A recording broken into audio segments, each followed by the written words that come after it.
دوستان درود بر شما. امروز یک مفهوم ساده اما خیلی مهم در دنیای مالی را برای شما توضیح می‌دهیم.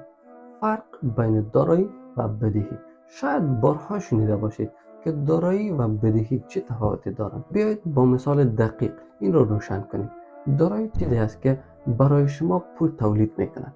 مثال اگر شما یک خانه اجاره‌ای داشته باشید که هر ماه از طریق اجاره گرفتن پول به جیب شما بیاید، یا مثال سهام شرکتی که هر وقت بر شما سود می‌آورد. اما بدهی چیزی است که از شما پول خارج می‌کند. مثال یک ماشینی که شما قسطی خریدید و هر ماه باید قسط بدهید، یا کارت‌های اعتباری که هر ماه باید بهره برش پرداخت کنید.